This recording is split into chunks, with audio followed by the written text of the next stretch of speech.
Clemenceau y el general Boulanger. Entre bastidores figuraba el radical Clemenceau, uno de los mayores estadistas de la Tercera República, en quien revivían la herencia de la Revolución y el espíritu jacobino. En su carácter influyeron de modo definitivo los sucesos de 1870-71. Desde 1880, Clemenceau fue el más ardiente defensor de la política revanchista y el adversario más obstinado del expansionismo colonial. Jefe de la extrema izquierda en la Cámara, pasaba por un revolucionario de gran alcance, si bien a principios de 1886 Clemenceau no sintió deseos de derribar al equipo de gobierno, entonces en el poder, porque el nuevo primer ministro, Freycinet, buscaba un ministro de guerra y eligió al general Boulanger a instancias del propio jefe radical. Elección muy extraña, por cierto, ya que el general Boulanger era públicamente conocido como tipo vanidoso, muy poco equilibrado, ambicioso e intrigante.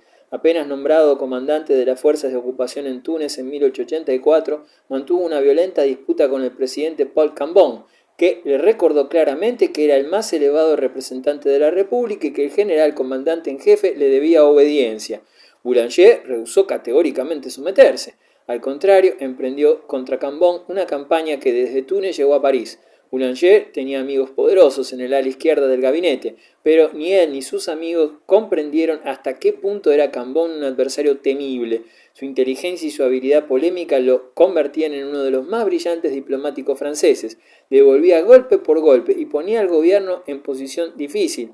Los ministros comprendían que a Cambon le asistía la razón, pero tampoco deseaban en forma alguna enfrentarse con el general Boulanger, que representaba al ejército, y el gobierno le tenía miedo. El ejército era popular, como debía forzosamente serlo, por constituir una de las más notables instituciones republicanas. Cuando Freycinet ocupó la presidencia del Consejo en 1886, puso el fin a enojosas discordias con ventajas para ambas partes.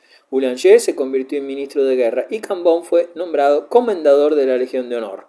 Pocas semanas después de hacerse cargo del ministerio, Boulanger ordenaba a las tropas enviadas contra los mineros en huelga que compartiesen su pan con los huelguistas. El pueblo reaccionó con entusiasmo y al día siguiente la Cámara de Diputados se conmovió. ¿Sería posible que el nuevo ministro de Guerra tuviese ambiciones políticas? Triunfo y farsa del boulangerismo. Aquel ministro apareció con todo su esplendor en la revista del 14 de julio de 1886, en uniforme de gala, sobre su caballo negro. El pueblo aplaudió con toda su alma cuando Boulanger declaró que el ejército recibiría privilegios especiales, un mejor equipo y nuevos uniformes para cumplir con más eficiencia la grandiosa misión que le reservaba el futuro. El general Boulanger sabía exactamente lo que esto significaba. El porvenir era el desquite y la guerra, la liberación de las provincias perdidas y un nuevo siglo de oro en que el espíritu francés recobraría su antiguo dominio sobre Europa. El pueblo se enardecía de entusiasmo. Boulanger traía la aventura a la vida burguesa y ordenada de la Tercera República. Bismarck declaró en el Reichstag en enero de 1887 que Alemania podía contar con un hombre como Freycinet, pero en Francia una minoría ruidosa podía en cualquier momento alborotar al pueblo. Alemania debía estar dispuesta a rechazar un ataque francés. Dentro de 10 días o de 10 años, no sabría decirlo, del mismo modo que Napoleón III se lanzó una guerra contra nosotros, ante todo para consolidar su poderío en el interior de sus propias fronteras, también podría tener igual intención el general Boulanger si llegara al poder.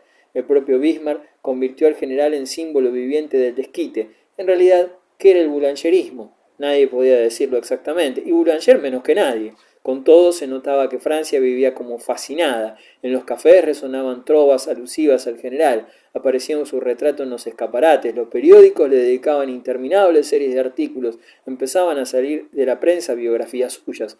En medio de tan febril situación, un incidente sin importancia, el asunto Schnabel, estuvo a punto de hacer estallar el escándalo. Schnabel, aduanero francés residente en Alsacia, era considerado como un ardiente revanchista, y la policía secreta alemana lo detuvo al pasar la frontera. En Francia se pensó que la detención había tenido lugar en el territorio nacional, por lo que hubo gran indignación.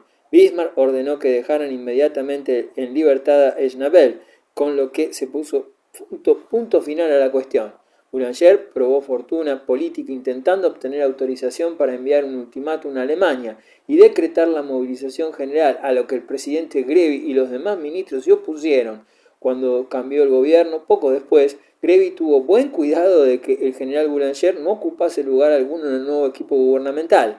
El propio Clemenceau empezaba a cansarse del general, un protegido que le iba resultando demasiado alborotador. Pero Boulanger conservaba el afecto del pueblo, y los parisienses lo ovacionaron cuando salió de París para hacerse cargo de un puesto de mando militar bastante alejado.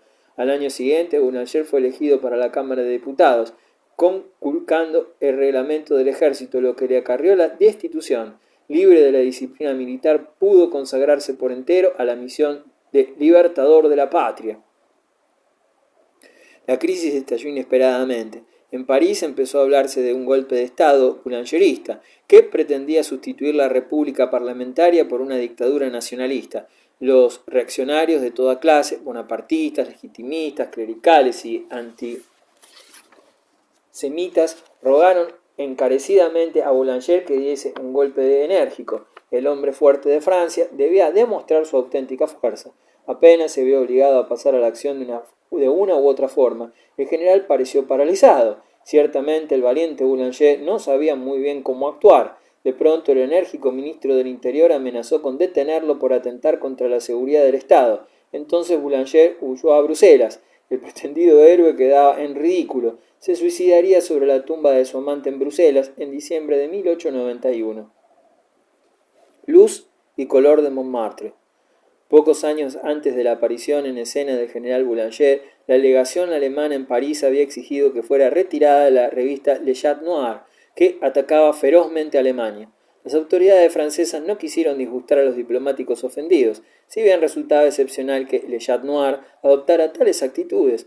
En general, aquella publicación prefería describir a sus lectores los placeres que les aguardaban en el cabaret Chat Noir, en Montmartre, cuyos propietarios eran también los editores del periódico. El dignísimo embajador de Alemania envió por consiguiente una protesta oficial contra el famoso establecimiento de Montmartre, donde actuaban Aristides Bruin y otros chansonniers célebres. El redactor jefe de la Chat Noir se sintió encantado por ello, lo propio que la clientela del cabaret, es decir, todo París, desde los pequeños burgueses hasta las personalidades más famosas de la política y de la cultura. Allí se daban cita a Georges Clemenceau, Anatole France y Guy de Maupassant, como también los pintores que contribuyeron a hacer de la Tercera República una espléndida época de la historia cultural francesa.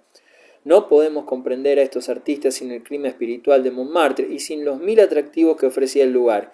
Cuando Montmartre fue descubierto, hacia los años 70 y 80, no era sino un suburbio pintoresco de la capital, una continua verbena campesina donde los circos acudían con frecuencia junto a los bailes y cabarets, el templo rústico del Cancán y el mundillo de las mujeres de vida alegre. Fueron los pintores quienes crearon Montmartre. Estos se daban el nombre de impresionistas porque intentaban fijar el momento fugaz o, mejor aún, las impresiones que las escenas presenciadas originaban en sus almas.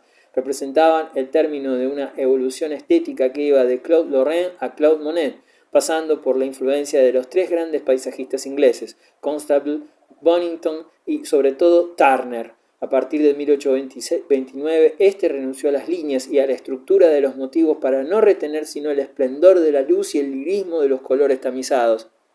Los paisajes luminosos, argentados de Jean-Baptiste Corot anunciaban ya el impresionismo francés, el triunfo del matiz sobre el contraste, el del colorido sobre el color, pero la mitología les cerraba el paso con frecuencia y estaban aún ligados a la representación de la forma. Gustave Courbet en esta representación sustituyó la ejecución por la materia, una materia que trataba con idéntico realismo y la misma violencia que ponía en denunciar los contrastes sociales.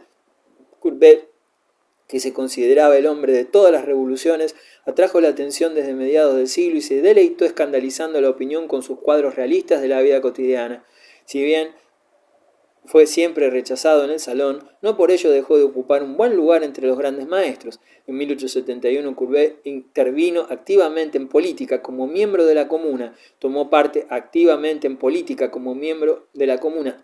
en la destrucción de la columna Vendôme, erigida en honor de Napoleón y vaciada con el bronce de los cañones cogidos al enemigo. La columna consideraba esta columna como el movimiento de la barbarie, el símbolo de la fuerza bruta y el falso honor. Aquel gesto resultaría fatal para Courbet. Durante la represión consiguiente fue denunciado ante los tribunales, condenado a prisión y al pago de los gastos de reconstrucción de la columna. Miserable como Job y aniquilado, abandonó el país para morir en tierra helvética en 1877. Los impresionistas. La participación de Courbet en la destrucción de la columna Vendôme perjudicó bastante a los demás pintores franceses.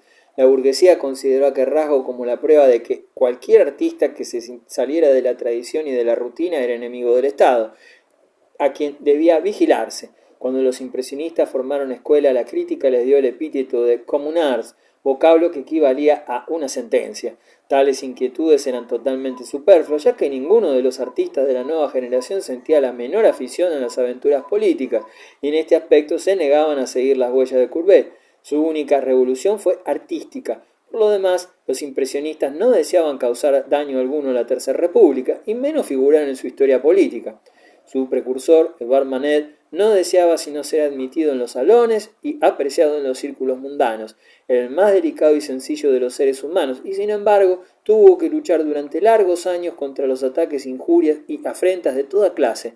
Manet padeció mucho a causa de la incomprensión y por la campaña organizada contra él con motivo de la exposición de su Olimpia en 1865. El cuadro representa una joven desnuda, graciosa, de mirada rebosante, de misterio y de desafío. Aparece recostada en una cama y una sirvienta negra le tiende un ramo de flores. Al pie de la cama hay un gato negro, con el lomo encorvado. Provocó un escándalo sensacional y hubo clamores ante el descaro y la degeneración del arte, y la prensa inició debates muy animados. Zola protegió a Manet y lo defendió con insistencia y plena convicción, mientras uno de los críticos profesionales escribía que el señor Manet tenía el honor de ser un peligro. Manet supo conferir a la atmósfera parisienne mayor finura y sentimiento que ningún otro artista. Nació en el seno de una familia burguesa de la capital y adoraba su ciudad. Pintó el hipódromo de Longchamp, la ópera y también las lindas Parisiennes. Su última gran obra, el bar de Folies-Bergère, data de 1882. En el espejo del bar, detrás de la joven camarera rubia, se reflejan no solo la espalda de la muchacha y la silueta del bebedor, sino también toda la muchedumbre que se apiña en la célebre sala. Ante el cuadro resulta difícil no evocar a Maupassant y su descripción del Folies-Bergère en la narración Bellamy. A decir verdad, si Olimpia y el desayuno en el campo de Manet son pinturas claras, no pertenecen aún al impresionismo puro, que no se contenta con suprimir la forma, sino que prescinde también de la propia materia y solo pretende captar la irradiación luminosa. El gran sacerdote de esta expresión fue Claude Monet. Durante mucho tiempo, relata Théodore Duret, al igual que los paisajistas, sus precursores, cambió el asunto de cada cuadro, pero gradualmente, puesto que pintaba cada vez del natural aspectos fugaces, impresiones diversas, llegó a captar varias veces los mismos motivos, sin cambiar de lugar, sin embargo, ejecutando en cada ocasión un cuadro diferente. El fondo de la escena, los contornos del paisaje representado solo eran una especie de armazón, de soporte de las impresiones y variados aspectos, tiempo gris o sol ardiente, efectos de la mañana, del mediodía y de la tarde, que se convertían por sí mismos en el auténtico motivo del cuadro. Va ahora a extender y generalizar la práctica de pintar varias veces el mismo motivo, variando solo los aspectos pasajeros. La cumbre de refinamiento impresionista se alcanzó cuando Monet introdujo el agua como parte integrante de sus cuadros. Pintó entonces incansablemente los nenúfares y los reflejos del estanque de Giverny. La plenitud del impresionismo. Pissarro, menos innovador que Monet, fue más accesible al público, mientras que Céreau y Signac se sumergían en indagaciones técnicas y se entregaban al puntillismo, pintura hecha de puntos o toques de color aplicados uno junto al otro. Auguste Renoir evocó con extraordinario encanto la alegría de vivir que renace en el París de la Tercera República, tales como La Loge y Le Bal de la Galette nos sumergen directamente en el corazón de la época. Esta última describe a Montmartre como era antes de su ulterior transformación. Lo que Claude Monet y Céreau y Pissarro hicieron con el paisaje lo realizó Renoir con los seres humanos y más especialmente con la mujer. Renoir amaba la vida y ésta se lo recompensaba, ya que pudo contar con la estimación y más aún la admiración de sus compatriotas. En este sentido fue más dichoso que muchos otros impresionistas, más feliz sobre todo que su amigo Paul Cézanne, que tuvo que luchar como nadie para hacer reconocer por fin su genio.